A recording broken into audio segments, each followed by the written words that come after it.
Hi, and welcome to video number 2, which is what you need to have beforehand. Basically, what you need to have in terms of tools and things you need to have before you actually connect to your FTP account. Now, obviously, I said this before, if you have a domain name web hosting, you've connected all the DNS servers, you have your web hosting account ready, you have your everything ready, then you can go ahead and skip to video number 4. If you don't have this information and you have no idea what I just said, then I would recommend that you continue watching this specific video and to the end. So in this case, you're going to need 3 things. You're going to need a domain name, you're going to need web hosting, and you're going to need access to FTP software. You can use any FTP software you like, but in this case, I'm using FileZilla. FileZilla is very, very easy to use, and the best of all, it is free, so you don't have to pull out your wallet or anything like that. So let's go ahead and get started. I'm at Google right now, and I'm going to show you where to get a domain, where to go web hosting, and so forth. The place that I specifically use is Namecheap.com, and a lot of people use Namecheap.com.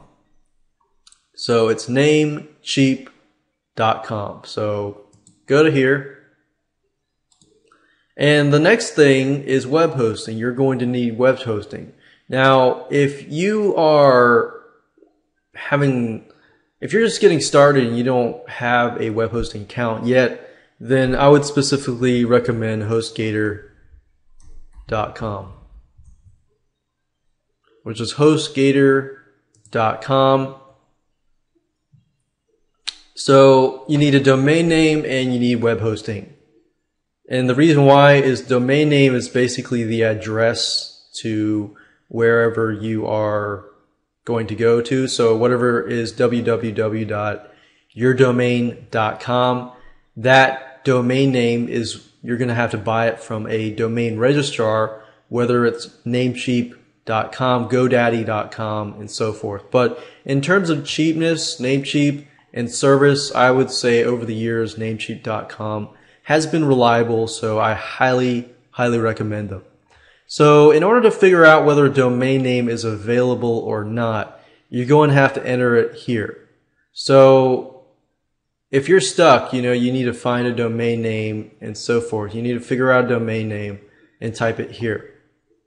So let's say, for example, we'll call this FTP Tutorial 123. It's probably already taken, but we'll just check.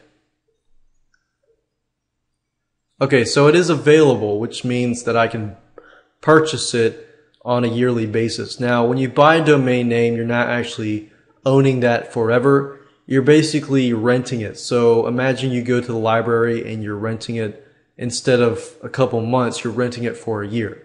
So in this case, I have to pay $9.98 a year for FTP Tutorial 123.com. When I'm ready to purchase it, I just need to click on it and then add to cart. And of course, just like any other site where you buy items from, you can go through and pay for that domain name.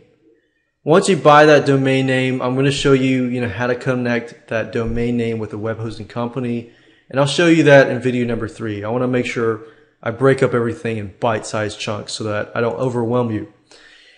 HostGator.com is a good web hosting company that you can use. You don't have to use HostGator. You can use any other hosting company you want. And like I said, repeated again, Namecheap.com. You don't have to use Namecheap's web hosting. You can use HostGator or anything else. Now with HostGator, you want to pick a plan. I'd recommend, if you're starting out, just get a basic, simple plan. You can always upgrade later. What I would probably recommend is just the hatchling plan. Let's say, for example, you're getting a website. Depending on the plan, it really just depends on what you need. Let's say, for example, you're only going to have one domain for the next half year. If that's the case, I would stick with this. If you're going to expand in the future and you're going to get a lot of domain names, then I would recommend this one or this one. But this one's probably pretty much all you need to get. So, of course, go through the process of basically just ordering and purchasing just like any other product, purchase that, and that's it. Then the next thing is you're going to need FTP software, so I recommend FileZilla, and you spell that as File Zilla, and you click here. It's the one at the top at FileZilla-project.org. And I recommend just go ahead and download this. You don't need to download this. Just download the client for FileZilla client. So click on here. As you can see here, you got it for Windows, you have it for Linux, and you have it for Macintosh computers. So Macintosh and Windows, they're both compatible, which is a good thing, which means that it's not just specific towards Windows. So if you have Macintosh, you can still follow along. So go ahead and download. I recommend that you download the .exe files for Windows, and for Macintosh, download these files too. So download it, double click on this file, install it, and everything. And once you're installed and everything is ready, you can move on to video number 3. Of course, you can do this later if you want to. So in video number 3, I'm going to talk about how to take the domain name and connect it to whatever web hosting company you have.